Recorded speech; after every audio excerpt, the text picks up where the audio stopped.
that brings us to Europe.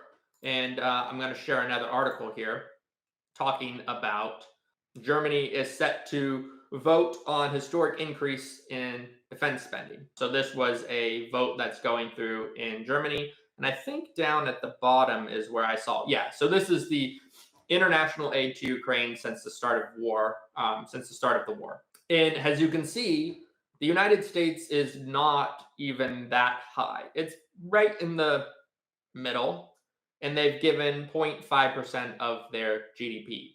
As for Estonia, Denmark, Lithuania, Latvia, Finland, Sweden, and Poland, they've all given what looks about 1% or more, especially right up to Finland looks like they're at the 1%. So there's these other countries that are giving more as a percentage of their GDP than the United States. And this is basically what Trump was going on about, that the NATO and the European Union is not upholding their end of the bargain, which is supposed to be 2% of GDP towards spending for defense. And as we can see, only two countries, Estonia and Denmark, are actually at or above that 2% for providing international aid to Ukraine. Now, this is different than NATO, but the idea is the United States has been talking this big game that they're the ones that are supporting Ukraine and that they're the ones giving the most resources and that they're the ones doing the most. And in reality,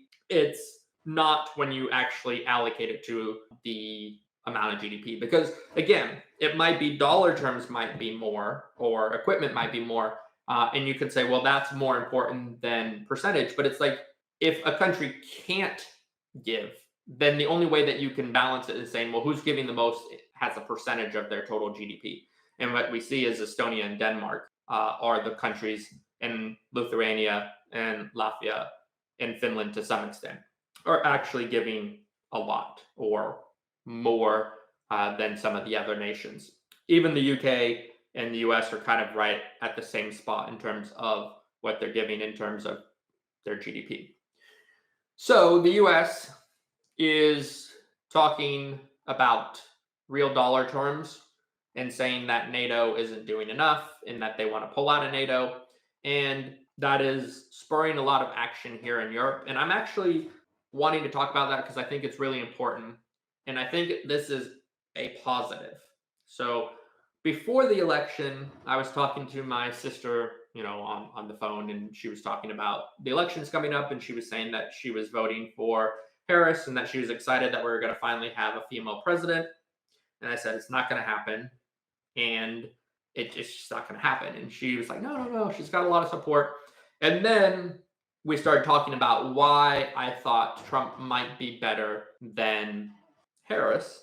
And she had a different opinion and I had a different opinion. One of the things that I said is I think Trump is unpredictable. And I think that if he is going to, how do you put it? If he's going to be unpredictable on the international stage, we will see that other parts of the world will become less reliant on the United States because they'll understand that they have to take things into their own hands. And what we're seeing in Europe is exactly that. The European Union and the UK are waking up to the fact that they cannot rely on the United States for defense, possibly trade. But basically, they're realizing that this long relationship that has been built in the EU has somewhat relied on the United States for defense and trade and just in general kind of followed the United States. They're waking up to the fact that that could change, and it probably will change in our lifetime. I mean, some would even say it has changed and that it might not be repairable, because if he's done this much damage in the first 2 to 3 months of his presidency, and this is what I was kind of talking to my sister about, I was saying, look, the rest of the world might wake up to what the US actually is. And it's a global empire that has created a rules-based order. Rules-based order. Rules-based. When I say rules-based, it's rules-based. Rules-based order that has allowed the United States to take advantage and somewhat bully other nations and force them into contracts that are not good, force them into relationships that do not benefit these smaller nations. We see that right now with Trump being completely tactless when it comes to Ukraine, saying if you don't do these minerals, like the mineral deal, the rare earth minerals that he said you have to sign this contract, and if not, we're going to pull support. This is the type of stuff that has been happening with the United States throughout most of the world. They go into smaller countries and say, if you don't do what we want, we will upset the order in your country. We'll either coup you, we'll support your opposition, we'll overthrow your dictatorship, we'll overthrow your democracy. It doesn't matter because what we want, we will get. And this is being very publicized by Trump. They're not trying to hide it. They're saying, "Give us minerals, or we won't defend you." I mean, this is the classic mafia shakedown.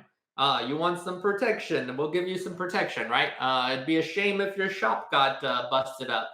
Uh, so this is the idea. Give us protection money, pay for it, and we'll provide you with the support. Now, Europe is realizing that that's how the United States is going to operate openly. It's always been kind of the secret, and they tried to hide it, but Trump doesn't have the tact to understand that you have to try to hide it. So now Germany, the UK, and the EU are actually becoming stronger, in my opinion. They're actually going to put aside some of the things that are less important for the EU to survive, focusing on climate change and things like that. That's long term. If the EU isn't a thing in 15, 20 years, then it doesn't matter what happens with climate change. So maybe they'll refocus on defense spending, refocus on banding together as like an actual strong union that can stand up for itself, can stand up to the United States and say, no, we aren't a puppet of the United States. We are our own thing. We are our own. The European Union, the European continent needs to solve its own problems without the United States, because if the United States is not willing to provide it, then you gotta step up. And that's what I'm seeing now with these votes to increase defense spending. The correlation of the willing that the UK was putting together is a good example of it. Will there be some splits in the European Union? To some extent, yes. Italy was saying, we don't want to, send troops. And a couple of other nations were saying we don't want to deal with this. I think Hungary was one of the nations saying, we don't want to participate in this. But the coalition of the willing is creating almost a new European-based NATO, where those countries will become stronger if they truly work together. And I think that's a good thing. So when I was talking to my sister, I was saying that Trump is irrational, he's unpredictable, and he's probably good for the actual economy, not the economy, but actually like the global environment, because people will start to pull away from the United States and realize that being too close to the United States could actually put you in jeopardy. And that's exactly what the European Union is waking up to now. And I think over here, more and more people are waking up to that, because it seems to be the truth.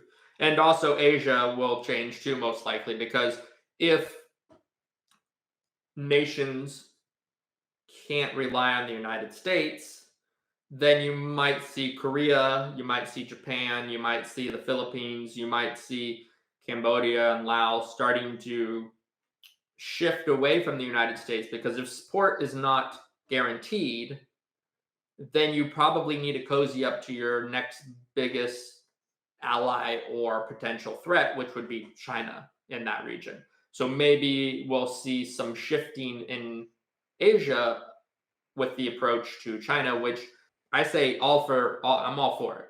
I think China seems to be the most responsible player right now when you think of the big players, because here in Europe, they're pushing for war. Good or bad, they're pushing for it, right? They're saying we have to stop Russia. Russia's already a little bit rogue. I mean, they did invade Ukraine for whatever reason. That's a different topic. But they were the ones who started this. The United States seems to be, we're doing our own thing right now.